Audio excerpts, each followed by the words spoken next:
Good morning. Somewhere I have my reading glasses here. I don't wear this jacket very often. As a matter of fact, it's just sitting in the closet, and I thought to myself, I might as well take it out for Easter. It's a little cool this morning. Good morning. Happy Easter.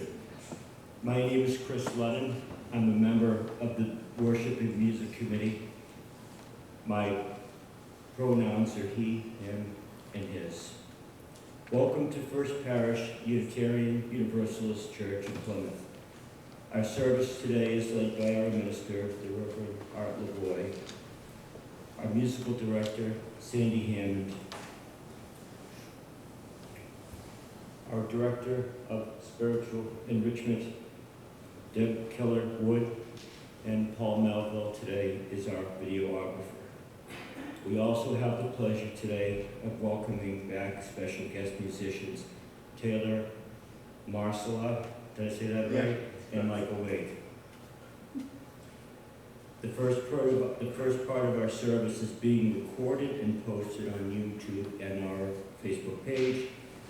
The recording will be stopped immediately following the doxology before our candles. Welcome to First Parish in Plymouth. Whoever you love, whatever you believe, wherever you are on your spiritual journey, you are welcome here.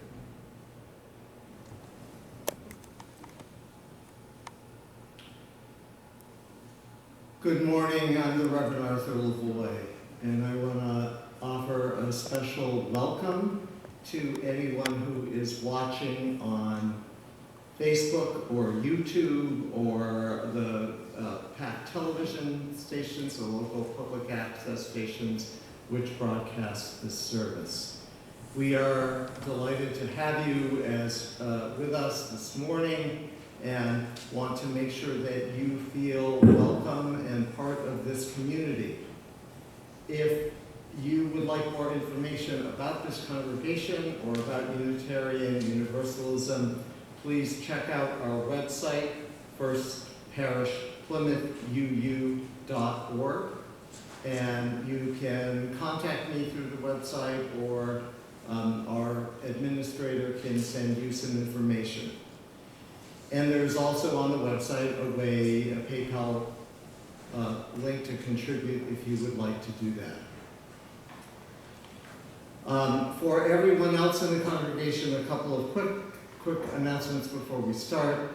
When Julia and I spoke yesterday, we expected it to be raining this morning, and we assumed people had places to go because it's Easter, so we will not be having coffee hour this morning.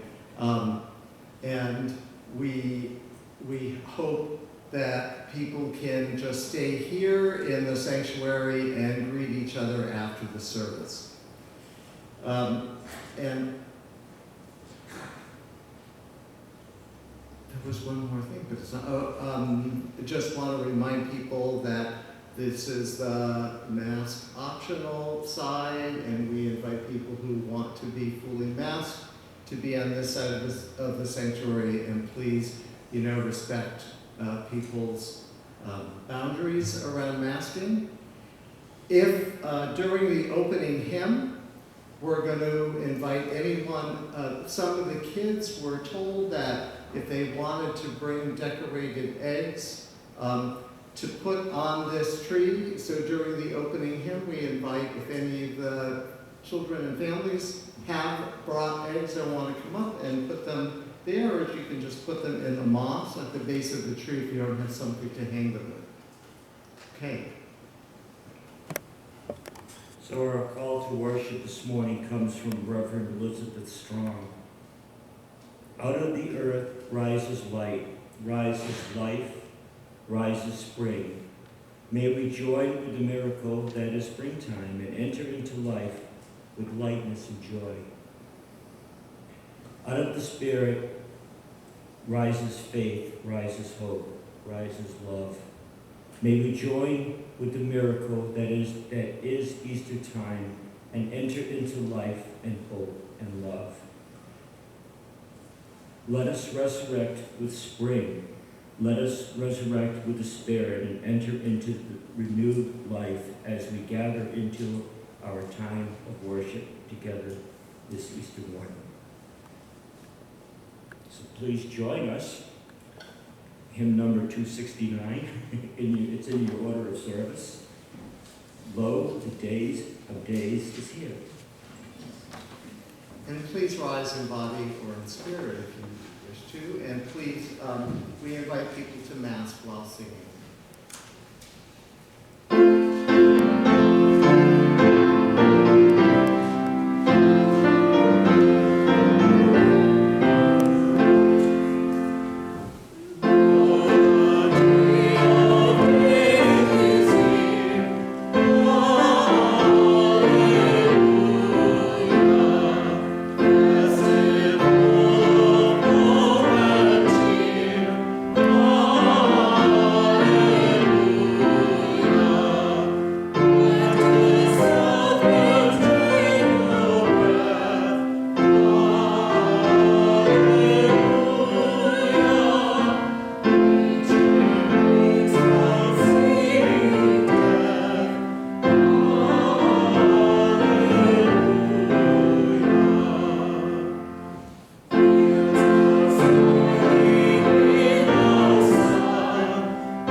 Easter. I found a story that has to do with the weather.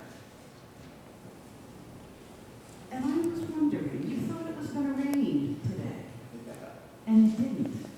Well, it's coming this afternoon. This afternoon, okay.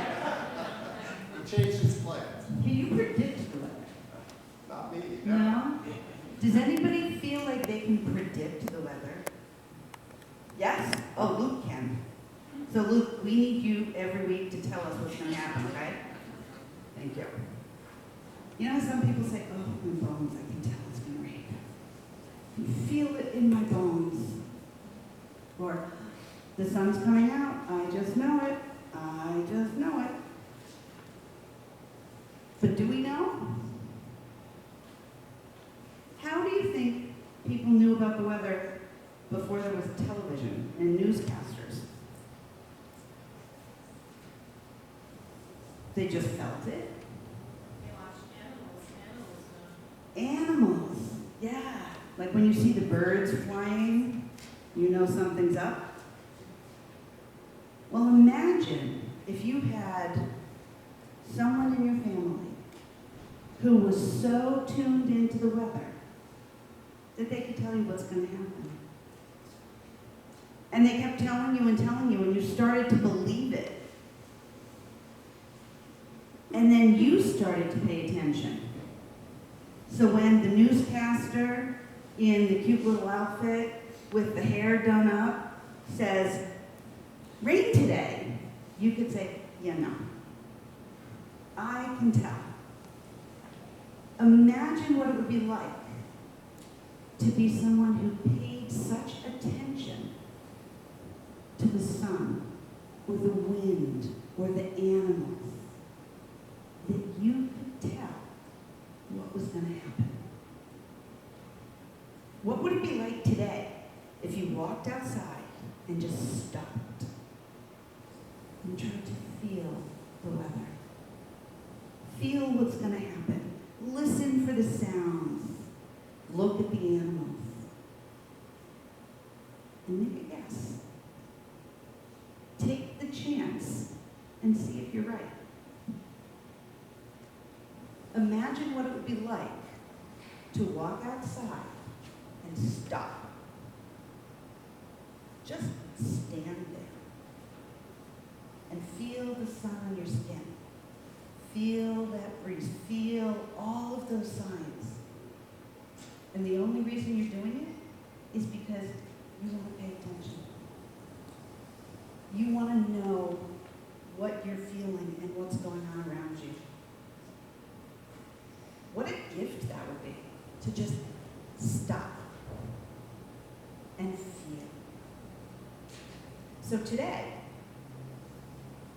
even if it's raining, take a step outside and just stop. And take a guess at what's going to happen.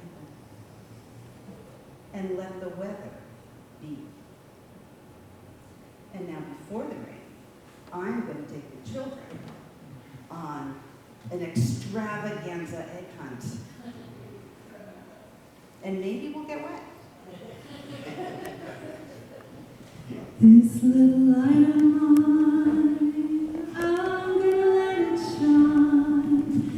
This little light of mine, I'm gonna let it shine. This little light of mine, I'm gonna let it shine. Let it shine, let it shine, let it shine, let it shine. Let it shine, let it shine, let it shine.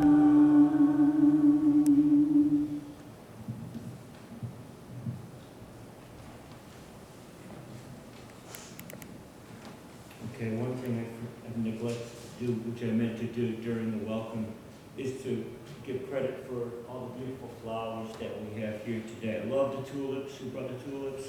I thought, if no? Jenny? Oh, sorry. And you're the Pacific as well. And we also have the, I believe it's a hydrangea in the back. And you can bring that as well, Jen. Thank you so much. I love tulips. This one kind of reminds me of myself, just kind of going its own way. What's that? Oh, to read. Thank you. Thank you for reminding me. You guys can hear me though, couldn't you? Okay. So our reading comes from Luke 24:13-32. Now on the same day, two of them were traveling to a village called Emmaus, about 7 miles from Jerusalem, and talking with each other about all these things that had happened. While they were talking and discussing, Jesus himself came near and went with them. But their eyes were kept from recognizing him. And he said to them, "What were you discussing as you walked along?" They stood still, looking sad. Then one of them, whose name was Cleopas, answered him, "Are you the only stranger in Jerusalem who does not know the things that have taken place there in these days?" He asked them, "What things?" They replied, the things about Jesus of Nazareth, who was a prophet, mighty in deed and word before God and all the people, and how our chief priests and leaders handed him over to be condemned to death and crucified him. But we had hoped that he was the one to redeem Israel. As they came near the village to which they were going, he walked ahead as if he were going on. But they urged him strongly, saying, "Stay with us, because it is almost evening, and the day is now nearly over." So he went in to stay with them. When he was at the table with them, he took bread, blessed it, and broke it, and gave it to them. Then their eyes were opened, and they recognized him, and he vanished from their sight. They said to each other, "Were not our hearts burning within us while he was talking to us on the road, while he was opening the scriptures to us?" And they got up at once and returned to Jerusalem.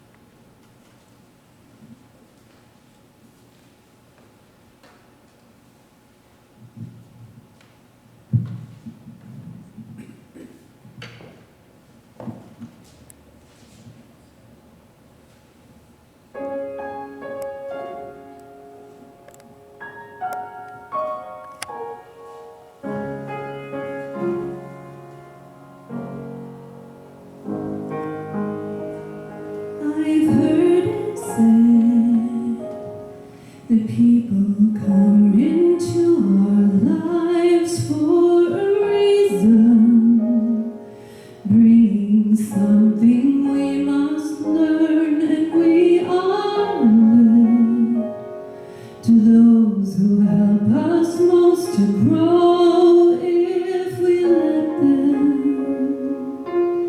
and we help them in return.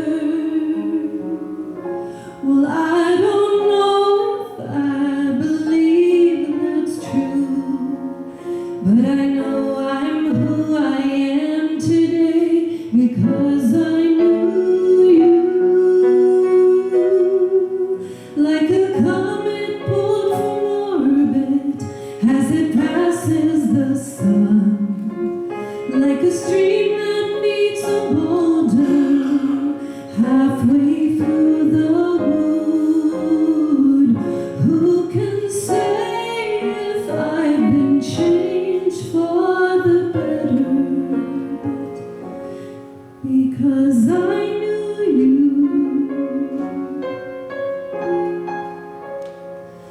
I have been changed for good.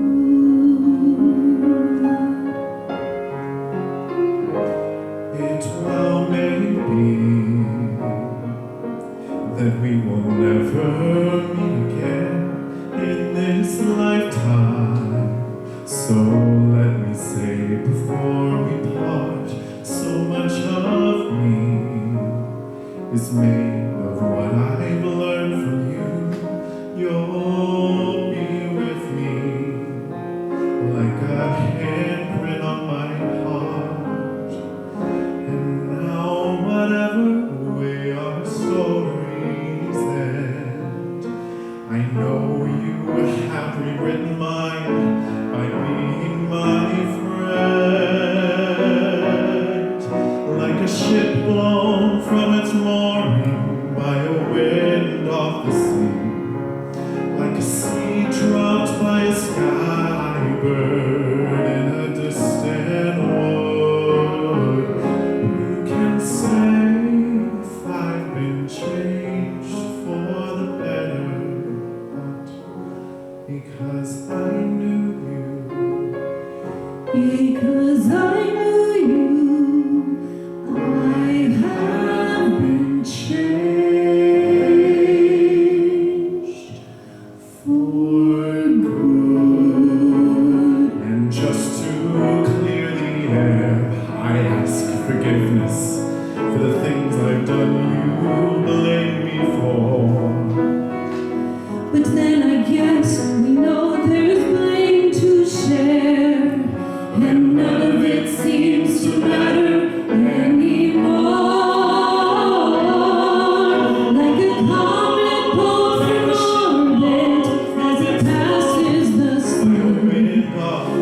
seen and grown a boulder halfway through the wood.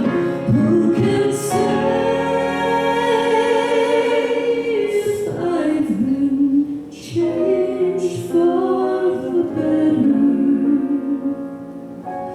I do believe I have been changed for the better. And because I knew you, Because I knew because I knew you, I have been changed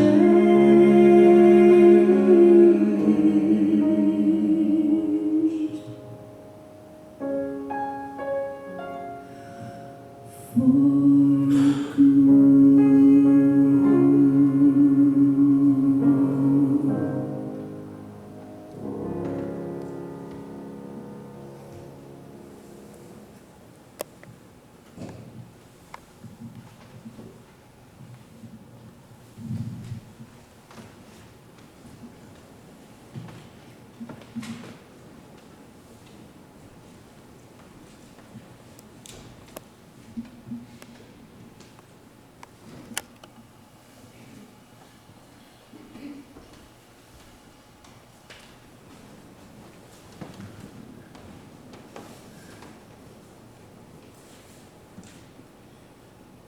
As many of you know, I grew up Roman Catholic. And I was very involved in my local Catholic parish. I loved the rituals and the security that the church provided. Then came adolescence, a time of chaos and questioning, and Jesus quite literally became my best friend. He was the only one that I could talk to about the pain and the struggle that I was experiencing. Jesus Christ Superstar and Godspell, they both came out when I was in high school and caused quite a sensation, almost like a spiritual renewal for my generation. I remember going into Boston. I lived out in Western Mass in the Springfield area, and I remember going into Boston to see Godspell with friends from my Catholic high school. It was a deeply moving religious experience. But those two musicals portrayed different images about Jesus, and they started me thinking about who Jesus really was. I began to question the Christian story, which teaches that he died and rose from the dead in order to atone for human sinfulness. When I went to college and took a course, an intro course in biblical theology, my questioning intensified as I learned about the perspective that modern scholarship was bringing to the Bible. The Bible is not a historical narrative, after all. Many of those stories offer religious and spiritual truth, not historical fact. Perhaps Jesus or any of the other characters in the biblical narrative, perhaps they didn't do or say all of the things that have been attributed to them. I felt betrayed. Betrayed by the church, betrayed by my family, betrayed by this God-man, Jesus, to whom I had so desperately clung for affirmation and support. I didn't know anymore what to do with him, how to relate to him, or what meaning he had in my life. I've heard some parts of my experience in the stories of many Unitarian Universalists. We can't accept the Jesus of our childhood. We can't accept the Jesus that is handed to us by our Christian-based culture. We haven't yet cultivated a new idea of who he was and could be for us, and therefore we often don't deal with him at all. Jesus does have to die in order that we might envision him in a new way. My introduction to looking at Jesus differently came several years ago while I was in seminary. I went to seminary in the San Francisco Bay Area, and I came across the work of a group of historical and biblical scholars who called themselves the Jesus Seminar. They were meeting twice a year in Santa Rosa, California. They studied and evaluated the Christian scriptures, the part of the Bible that begins with the birth of Jesus.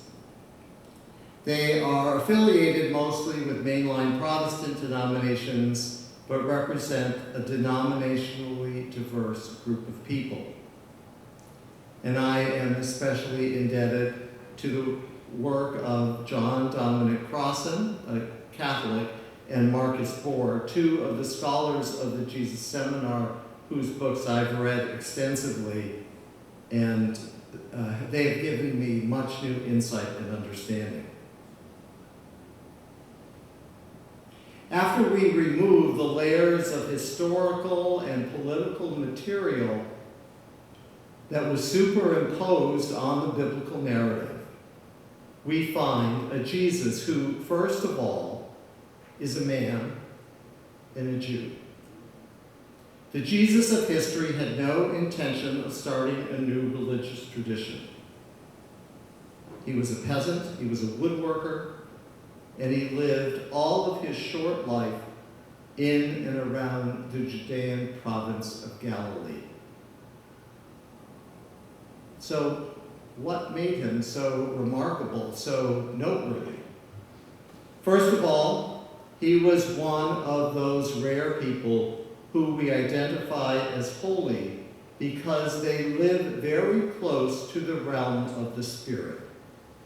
He had a constant experiential awareness of God, of the holy, present in everything around him.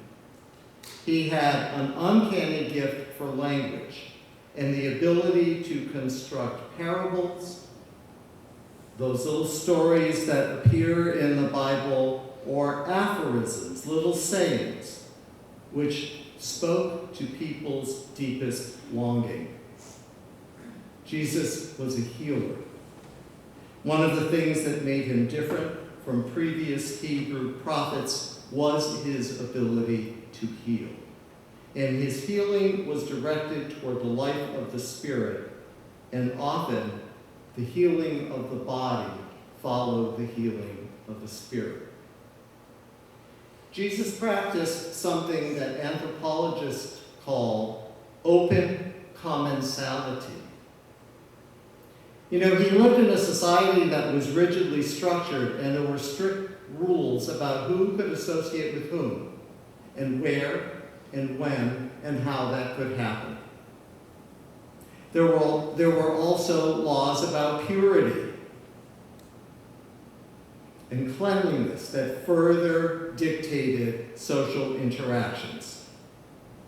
Jesus disregarded these rules and chose how he would associate with people using entirely different criteria.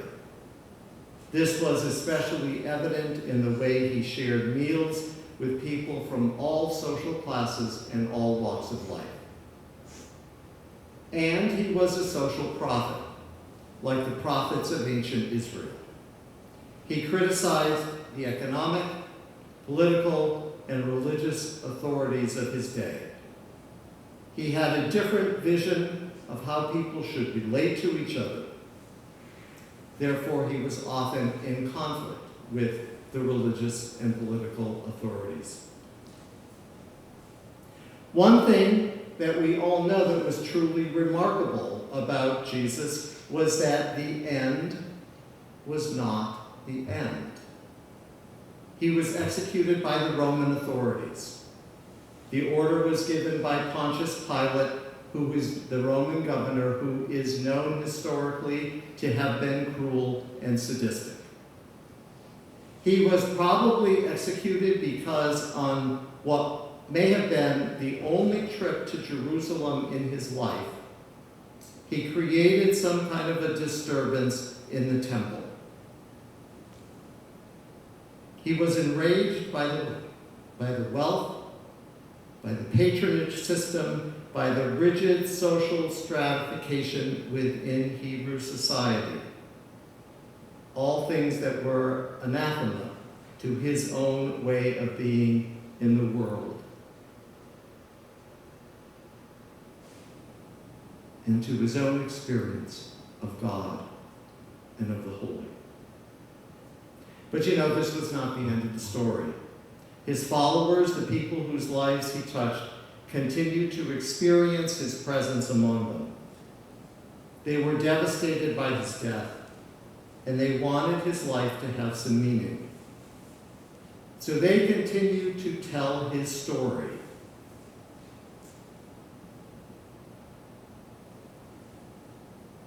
And their lives and the story that they told of Jesus continued to be shaped and formed by their ongoing experience. As those stories then came to be written and later to be codified by church authorities, sometimes they became different from what Jesus actually said and did, because of the ways the stories were shaped by people's own experiences. In this morning's reading, we have two travelers who are walking home from Jerusalem after the Passover weekend in which Jesus was killed. One is a man and is given a name, Cleopas. His companion is probably his wife. They are heartbroken and devastated. Jesus, their spiritual teacher, the one they believed was leading them to a deeper understanding of God and the meaning of their lives, had suddenly been arrested, tried, convicted, and executed as an enemy of the state. In the space of a few days, all of their hopes for the future had been shattered. On the road, they meet a stranger. At first, they do not recognize him. Before that awareness can happen, they have to invite him into their home and offer him a meal. So first of all, I want to say that this is a story about hospitality. In the earlier gospel stories, it is always Jesus who invites people to eat with him, or invites himself into people's homes. After his death, it is up to the living to carry on this work. It is up to us. It is up to us to reach out to strangers, to offer the open invitation, to invite people into our homes and into our hearts. It is only after the two travelers open themselves to him that they are able to recognize him. He begins the meal, then vanishes. The completion of this practice of hospitality is theirs, is ours to accomplish.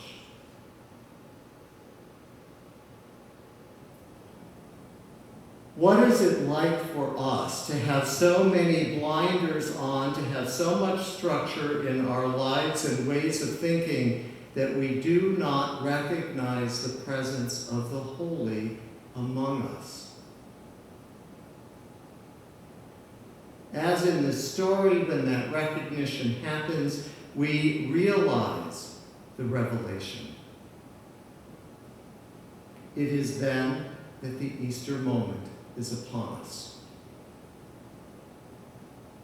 Once again, we are like the two heartbroken travelers and weary travelers. It's been a weary couple of years.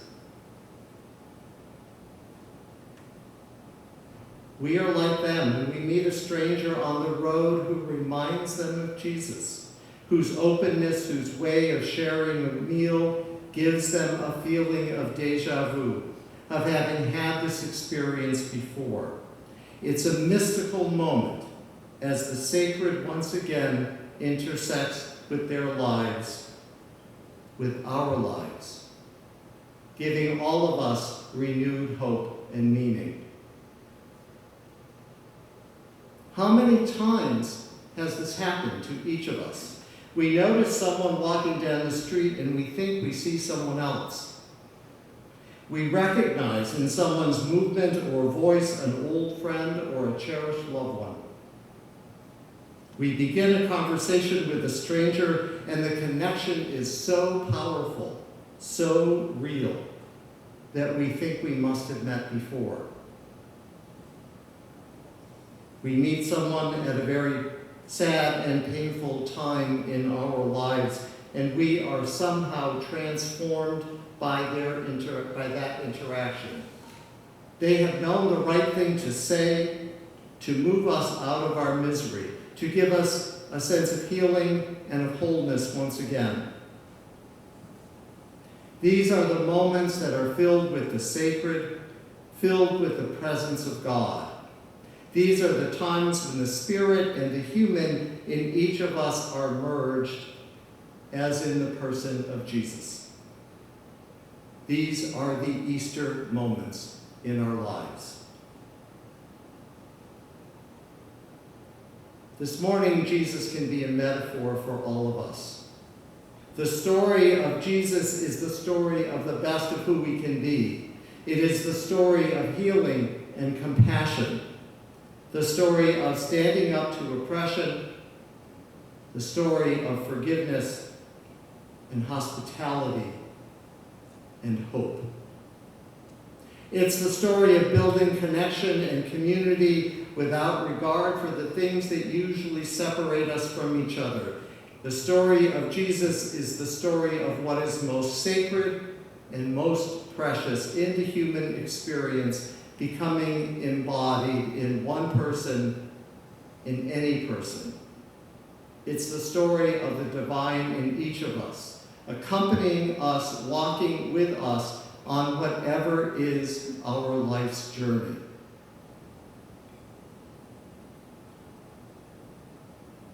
Contemporary historical biblical scholars say that a story, a saying, or an event has to have two different sources in order to be considered historically accurate. Luke's gospel is the only place where anything like this story is told. We therefore assume that this tale of two people encountering a live Jesus on the road to Emmaus, we assume that that never really happened. But the essential thing for us to know, deep in our souls, is that the story of weary and heartbroken travelers being touched by God, encountering something of the sacred, finding hope and a renewal of meaning. This walk with Jesus, my friends, can happen to us each and every day. Amen. And happy Easter. Okay, so we're going to try something today. Anybody ready to dance? Okay, so our closing hymn is Lord of the Dance. Sandi and Taylor are going to sing the refrain for us. And then I am going to invite those of us who want we're going to kind of come around this side of the sanctuary, and we're going to, The dance step that I'd like us to try is a very simple, like step, over, step, under, step, over, step, under. Okay? Right, starting with the right foot step, or you can just step like this, but you can also step and then left foot over, step, left foot under, step, left foot over, step, left foot under. Okay? They're going to sing the refrain to kind of, so that's the part that we can all join in, and then we'll pick up the pace, and then and those who want to can dance along. So we'll do it a couple times so you can learn it. And then when we do the hymn, I'll sing the verses. There's a ton of words. It goes kind of fast. But you can sing with me if you want, but I'll be singing the verses. Okay, so. You can stand up if you want. Oh, yes. And you can wiggle and shake and dance, do whatever you want, do the twist. Okay, so this is what the refrain sounds like. Dance then wherever you may be. I am the Lord of the dance, said he, and I'll lead you all wherever you may be, and I'll lead you all in the dance, said he. Again, dance then wherever you may be. I am the Lord of the dance, said he, and I'll lead you all wherever you may be, and I'll lead you all in the dance, said he. Okay, we're going to go a lot faster, and I'll start with the first verse, and you're welcome to join me. They start, and they pick it up and start. Okay. Okay.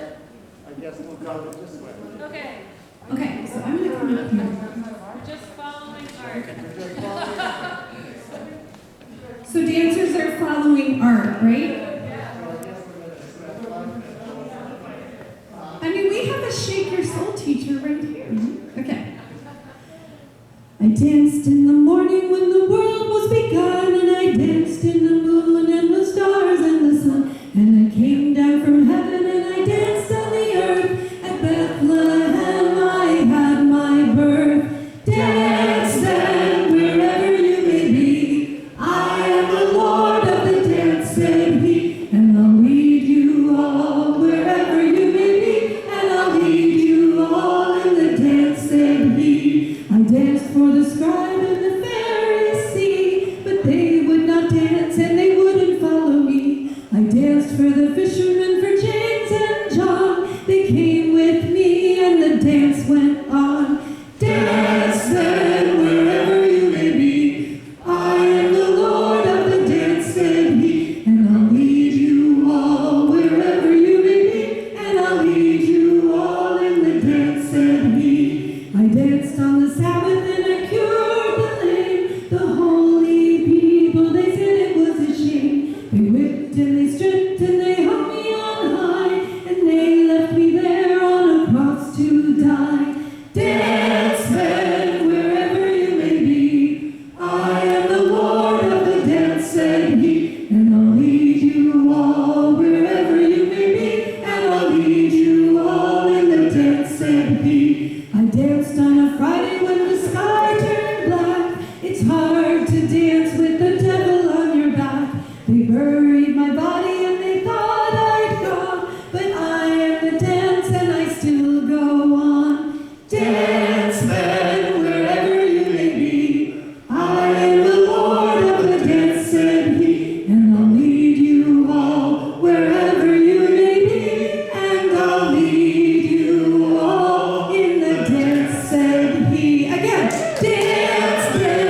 something of the holy. It changes our lives. And sometimes we don't know if it's changed us for good, for the better. We don't know if it's changed us for the better. Because it's God, that change, that call from the holy is so challenging.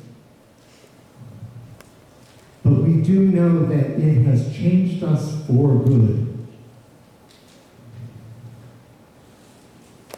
Let us each today and as we move forward think of our encounters with the holy, with God, with the Spirit, with the nature that is blooming around us, and what that calls us to do and how that changes us. And when that happens, Easter can be alive in our own hearts and souls. Amen.